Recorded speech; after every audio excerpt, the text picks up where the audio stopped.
Good How you evening, doing? Zach. Good evening. Good evening. How are you? I'm good, thank you. Good. It's been a while since I've seen you. We've not been able to do Monkey Magic Christmases for a while and meet No, we haven't. friends Although and we have a family. virtual one planned. We do, We which will be do. great fun. I've not seen your dear husband for a while. No, and we're all Mm. professionals at virtual now. Absolutely. We're Absolutely. experts.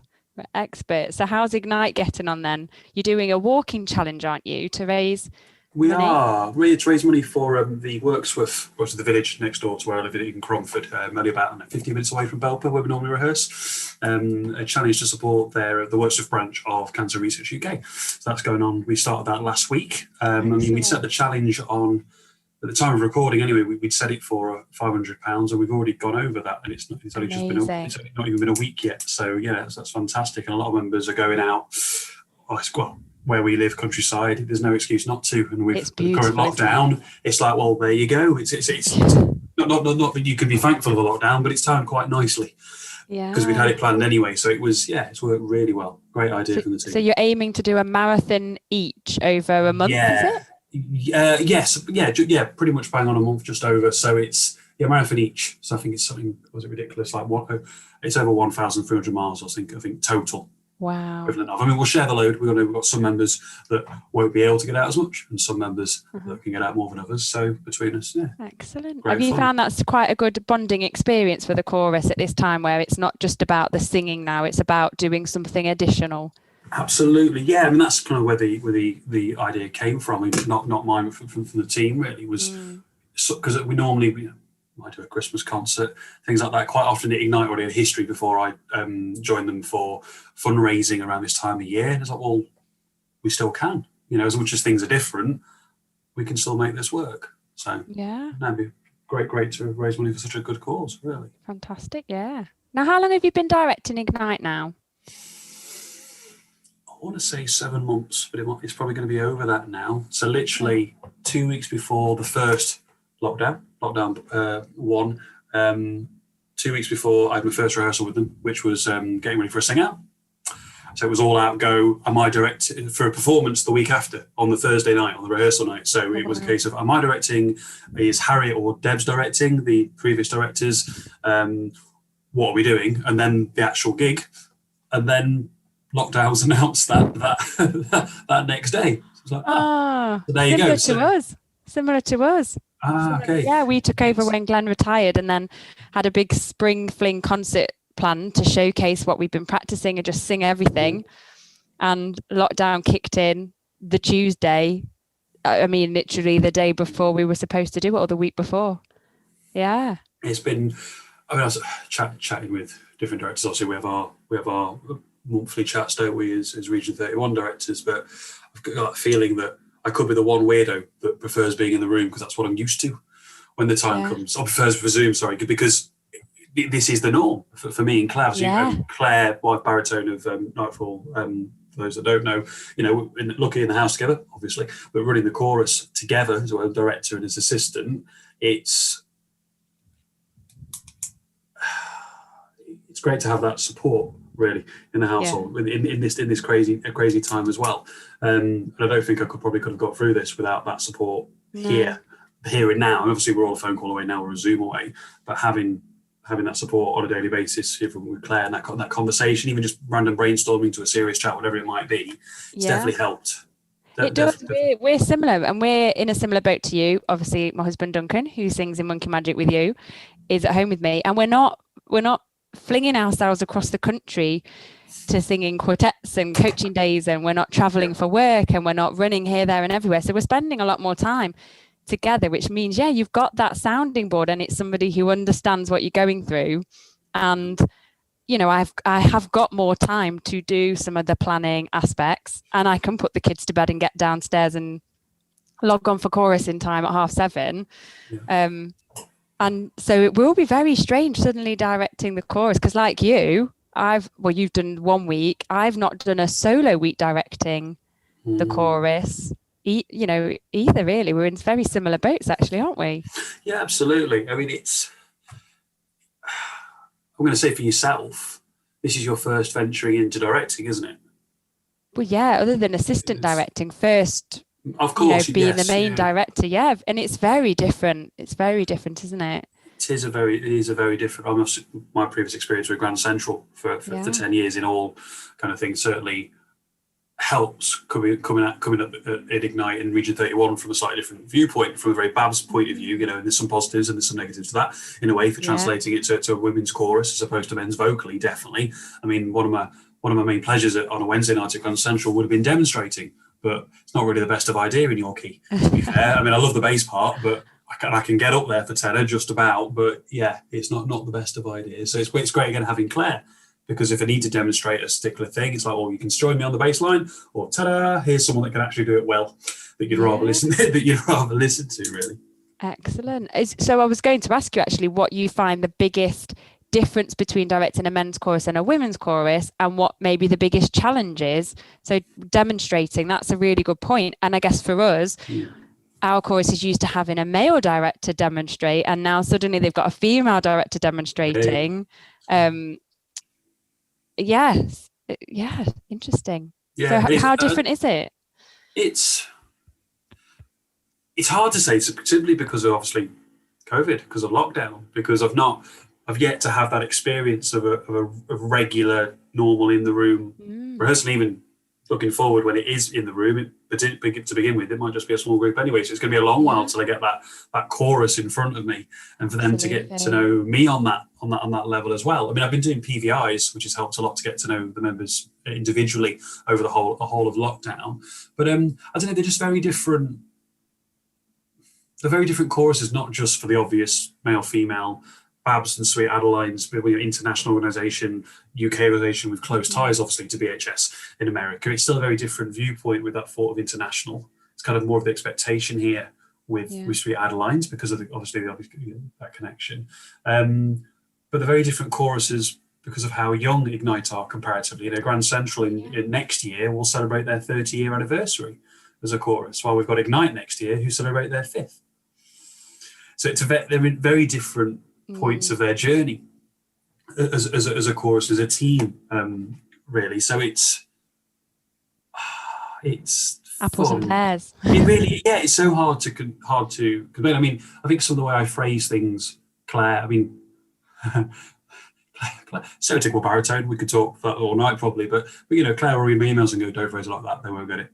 Okay, fine. There's just a little bit of vetting of like how I phrase certain things, partly from for better or for worse habit, from being a director at BAB, men's chorus at Grand Central. Especially again, every chorus is different, as you know, regardless of association. Even if I went to different BABS choruses, it's chalk and cheese even then, really. What they offer for the education, for the team, for their want of contest or not. Some choruses are very social. I mean, I think Andy Allen described Grand Central as a Zen temple compared to Hallmark, I think once. That was a few years ago now, comparatively, just how calm and quiet it was compared.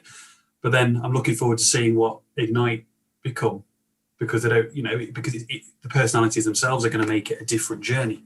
Yeah, and I wonder how, and we'll never really know, will we, how the personality changes when you have a change in director, because we won't have seen them go through that transition, will we? Because it was on Zoom. So the personality of the choruses are changing without us being there in the room. So that's really interesting. So you're a teacher though, aren't you? You teach primary? Yes.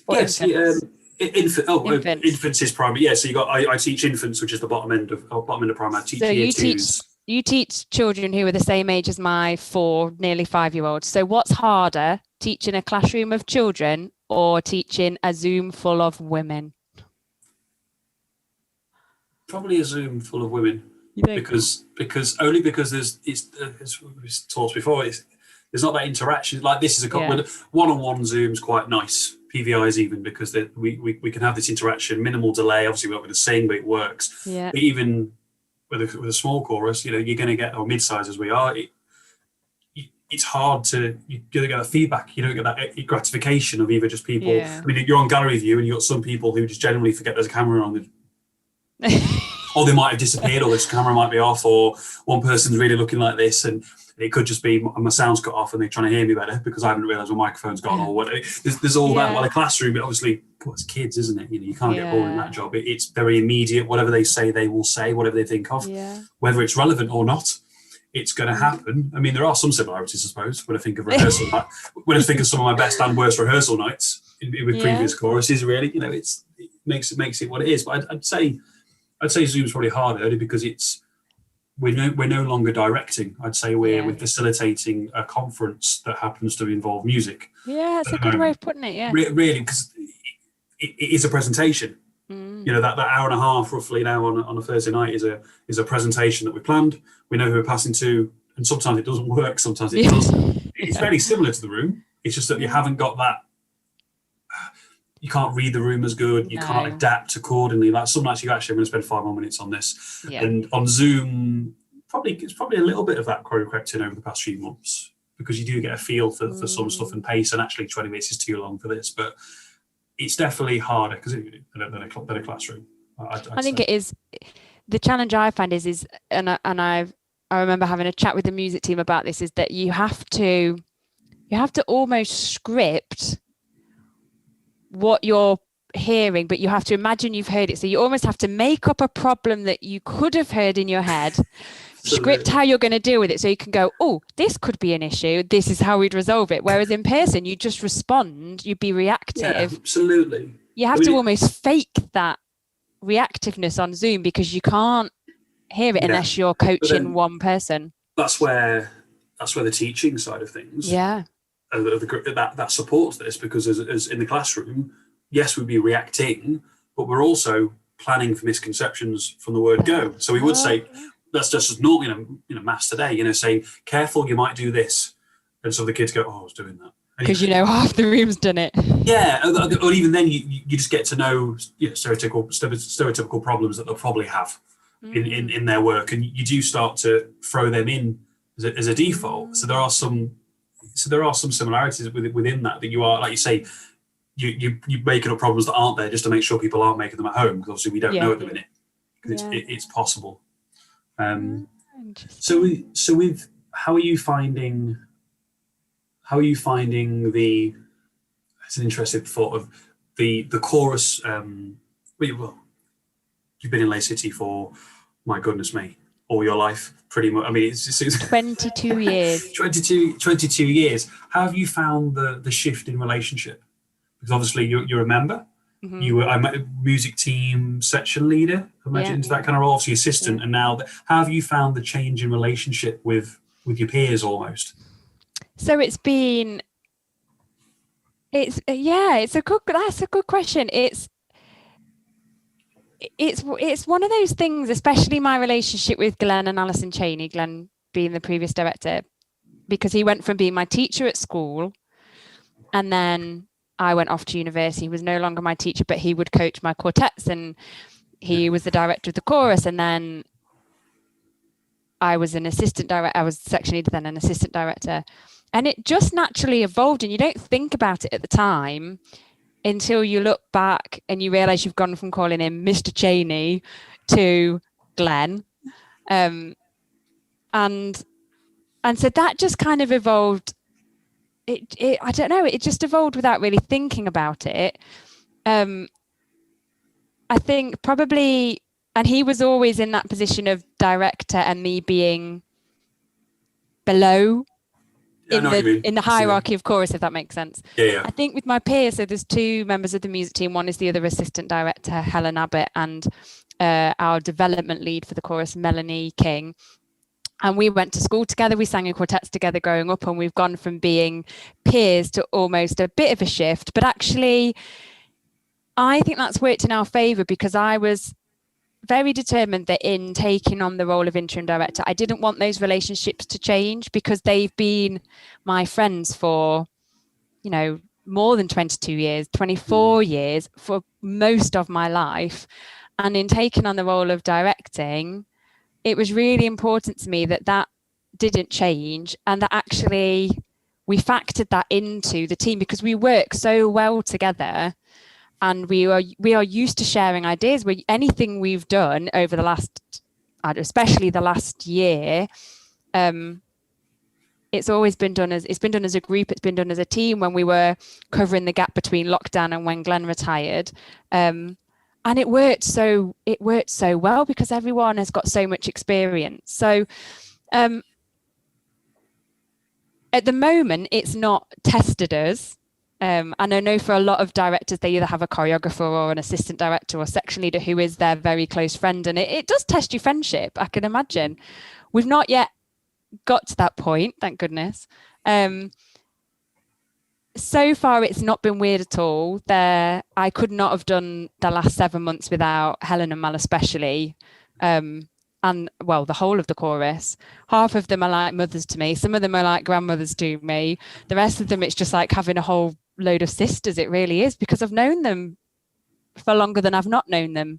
Yeah.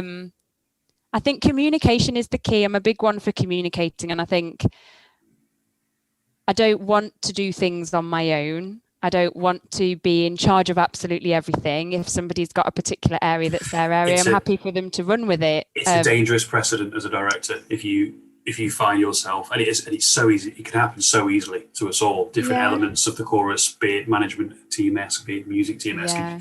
When you take that on, and it suddenly becomes, because we all do that. It's like, oh, well, they do that. They'll sort that. And you think, actually, why am I doing this? Yeah. It's not like, and it's fingers in too many pies.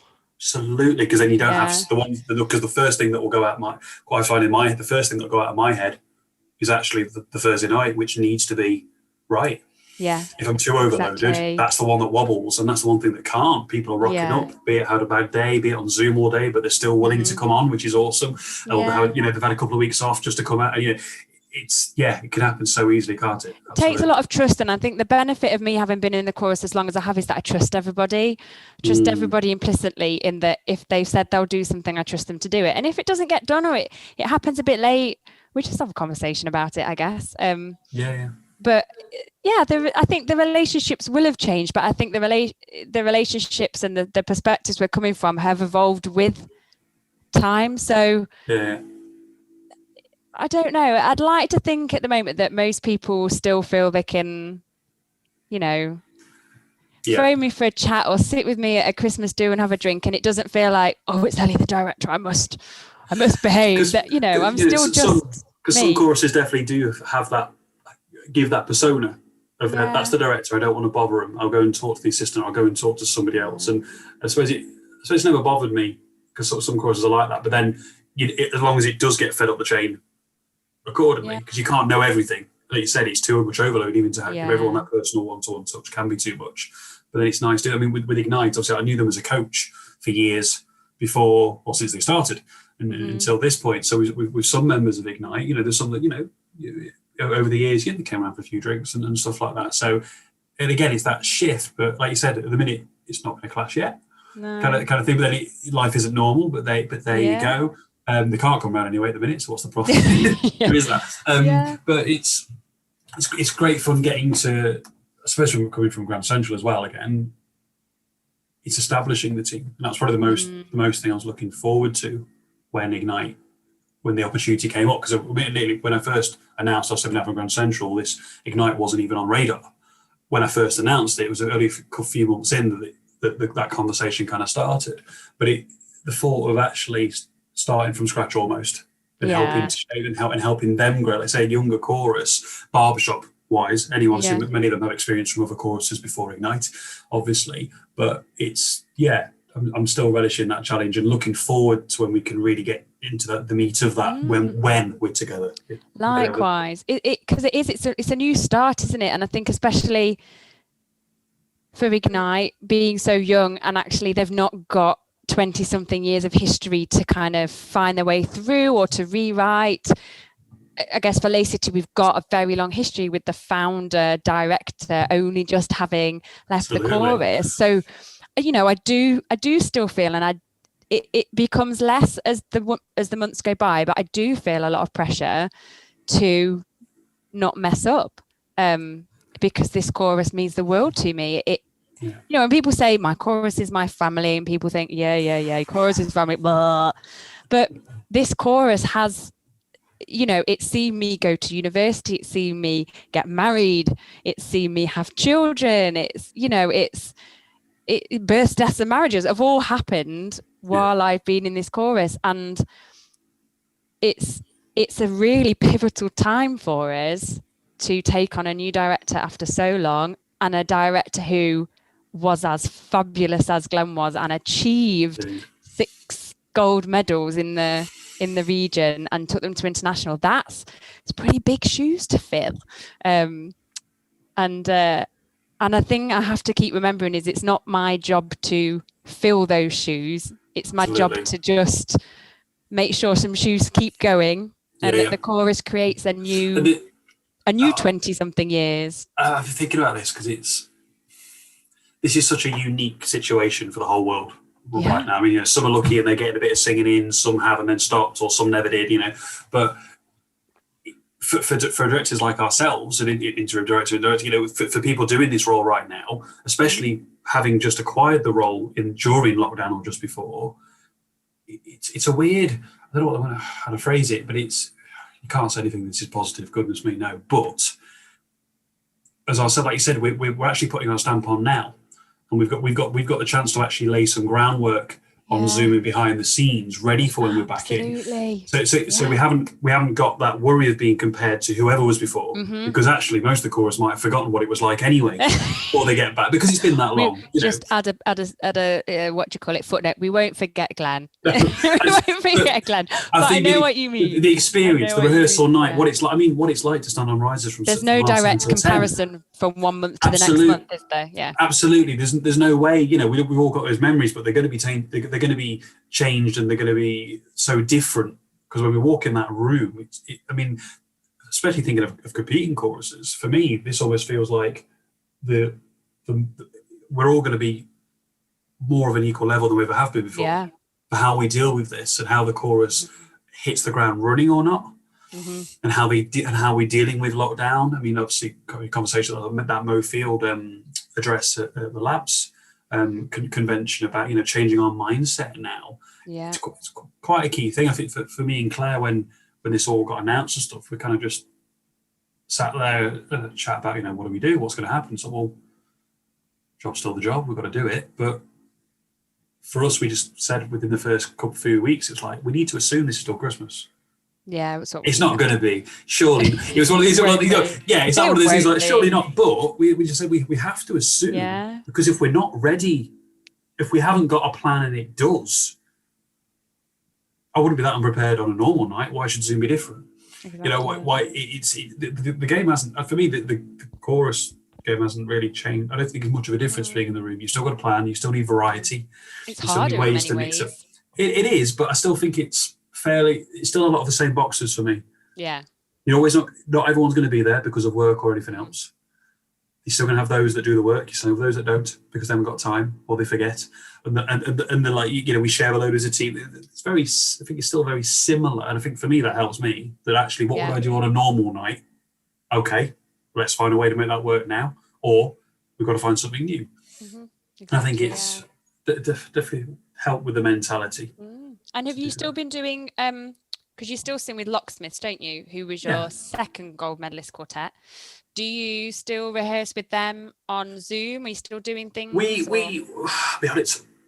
haven't done a thing. To be fair, we haven't. We've had a couple of Zoom hellos. At the minute, we're currently running Babs Harmony College online, and we're doing the chorus stream. So Harmony College is in a few weeks, end of November. I can't remember the exact date, but we've been offering run-up events for the college chorus. Excellent. So we've been meeting for a couple of hours on a Saturday, just gone actually, in 2 weeks' time before the proper Harmony College, and learning a song that Si wrote. Si's been massively busy, hasn't he? Well, that's what I mean. It's circumstances, really, and both and in. Jason, goodness me. I was going to say James. That's bad. I was going to say James. I'm like, no, the finest hour has nothing to do with this. I'm not thinking of them there. And Jason, their jobs, be it from home, sat on the laptop all day, fine. Si, obviously, he's a secondary school music teacher and very busy, and COVID aside, that's still a big job kind of thing. So life's kind of just took over more, but we know it's there. There's never been a worry. Kind of thing, we're still been in touch, just not we haven't tried Jamulus or any of those things. I know some choruses and quartets that have tried that. We haven't gone there. I think the best thing we've done is probably we've done a virtual quartet for the Harmony College. So we've done the teach tracks are us singing our parts, and Si's done his thing to make it sound like us for their So learning this benefit. is Harmony College that replaces the one that couldn't go ahead in August. Absolutely. So that must be quite exciting for you to do, because so Monkey Magic, your first gold medalist quartet with my husband Duncan, met and formed at a Harmony College, didn't you? We did back So in. is it pretty cool 2007, yeah. doing something for Harmony College and giving back to essentially your It is. origins? Yeah, basically, yeah, it's definitely. I mean, I've had the pleasure of being part of Harmony College for the past 7 or 8 years now on the quartet coaching stream. So I've been there working with 2 of us, working with 3 or 4 different quartets with what do they work on? Right, let's help you for a weekend. It's a very intense weekend, but great fun. But when the locksmiths were asked for the normal Harmony College back in August, do we want to run the college chorus? Because it kind of became a precedent a few years ago, really, with possibly Crossfire. I want to say Crossfire who did it first. There might have been a one quartet before that, but a quartet ran it. And actually, it was like, Si bit the hand off, to be fair. And I was like, yeah, it's something different. I'm going to miss the quartets, but it's something different, because that college chorus at Babs Harmony College is unlike anything else. It's like your stereotypical Babs chorus, but it's massive and more varied. It's fantastic. Yeah. So to be a part of that, and online it's a bit different, but obviously with size success with the collective, we know these kind of events can work. So we're looking forward to seeing how that pans out. Brilliant. I was going to say there's something else coming to my mind as well with yourself, because since I've known you, I've always thought you personally have probably one of the most unique views on barbershop in anyone in Region 31, because of your quartet experience winning Rising Stars with Luminous back in, that was 2007, wasn't it? 2007. Good memory. Sure. Well, because Monkey Magic, we did a show with you in it was Lay City's Valentine's show that they do every year. We were on as just the guys that came second at prelims. Yeah, that's all we were, with our Mr. Men t-shirts and all that kind of stuff. A lot thinner then, to be fair. And no beard for me anyway. But you were all a lot less hairy then. But then yourselves there on that show, having a court. You have an international gold medal. Yeah. And you for me, you've always had a very unique standpoint on the hobby in Region 31 because of that, and never mind the fact when living in St. Louis, living with David and Sandy, thank you. Only for a little while, but when I went back and forth. But still, but friends with Vocal Spectrum, the connections the connections you've made. Oh, it massively shaped me as a barbershop singer. Absolutely. And you say there's no one else. I don't get wrong. There are fantastic Brits over here making an impact and have done for years and will continue to do so, But for yourself, I don't know, for me, you've always stood out in that way, because you're the only person with that experience. So is there anything, especially with the chorus like Lay City, if you know what I mean, with the record that the chorus has in contest, have you found many things that have translated to that time? Obviously I didn't know you back then. How were Luminous expecting to win? Was that the goal? Oh no. I just thought, you never know. It wasn't Monkey Magic's either, so I know the feeling, but it's.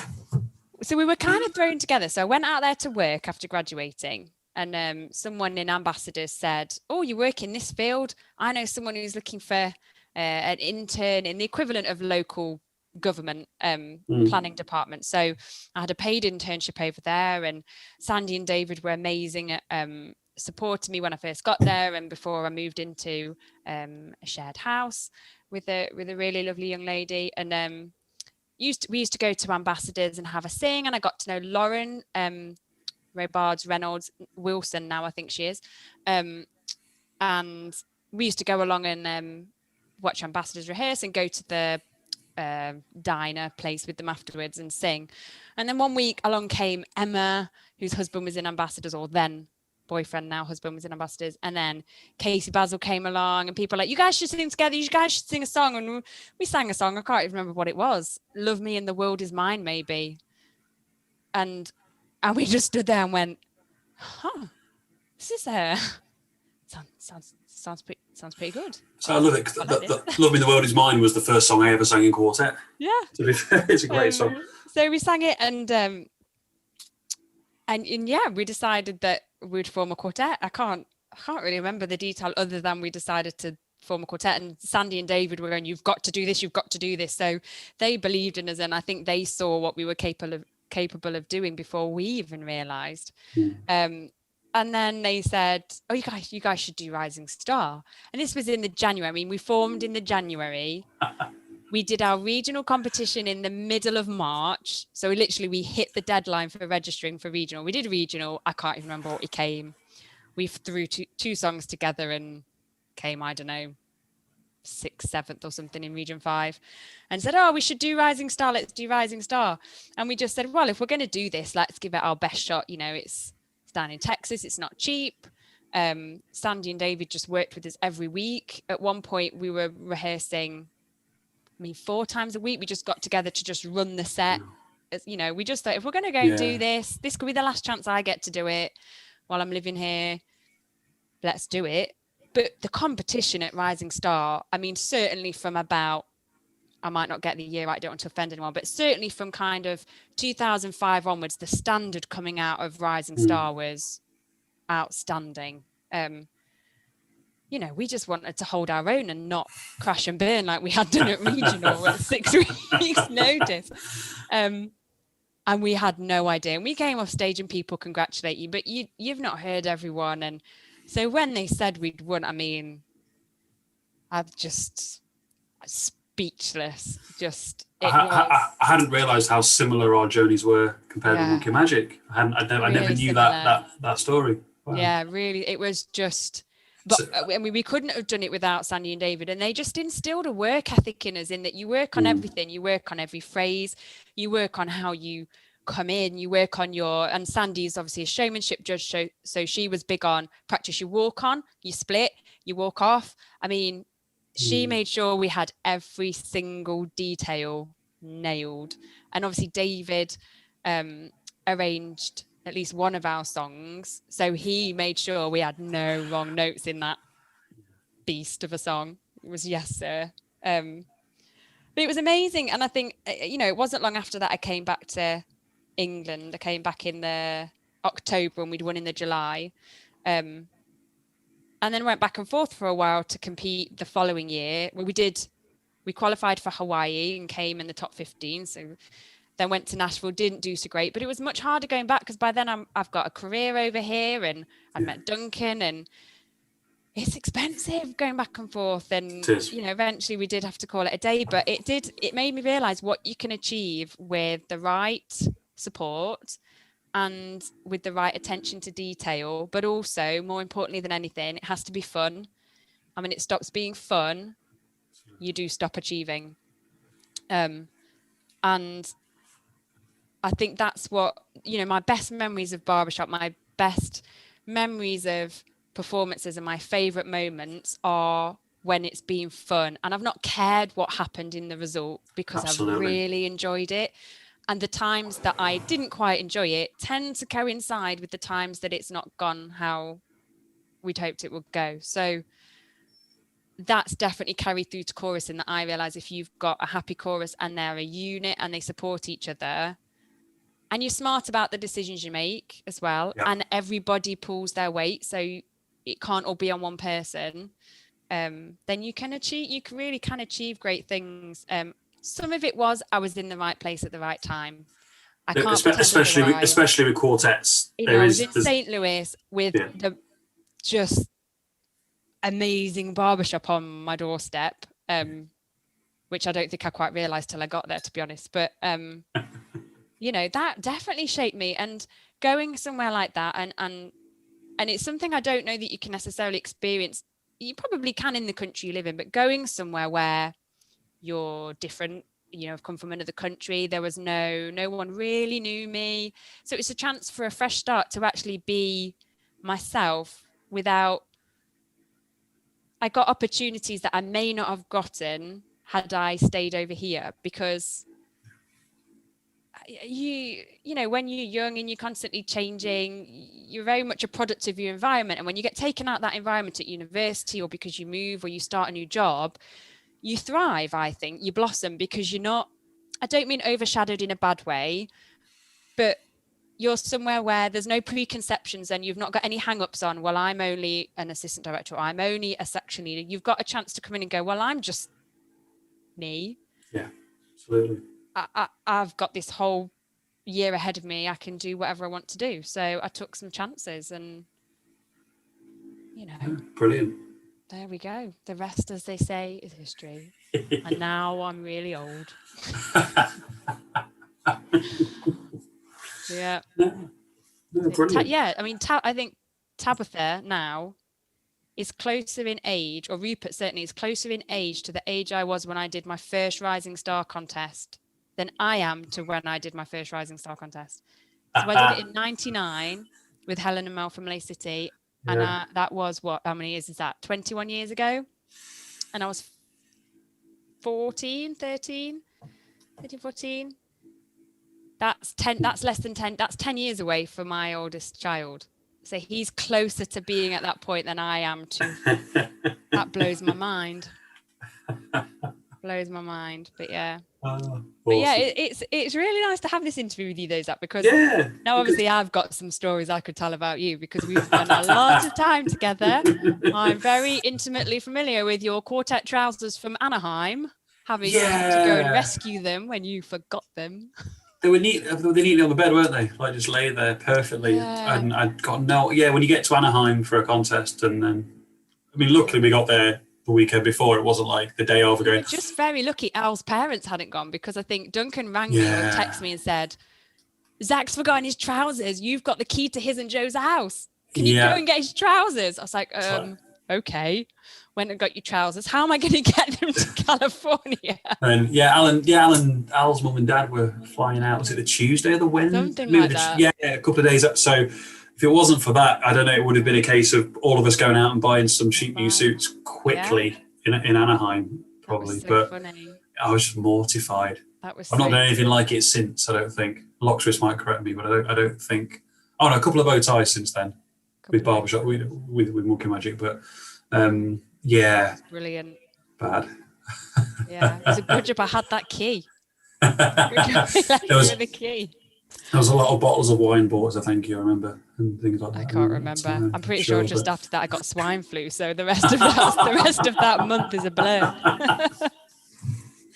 The rest of that month is a blur. But no, we've had some really good times all together. It's really funny thinking back, actually, because that would have been about end of 2007 we all met, really, wasn't it, when I got back and you that kind of going. I think of that Lay City gig in February in 2008, just before we won, because Lay City had a track record, didn't they? They had a track record of inviting the quartet that was probably going to win, and often they did. That was my mother. To that show, I remember. They often did call that. It was great, but we didn't realise that at the time. We were told after the events. That was great fun though. That was. It's good. It's really not the thing I like about what we do is, so I know we've all done what we've done when we were young whippersnappers, and now we're all not so young whippersnappers. Especially for Monkey Magic, we get together. Aside from this year, but we'll do it on Zoom.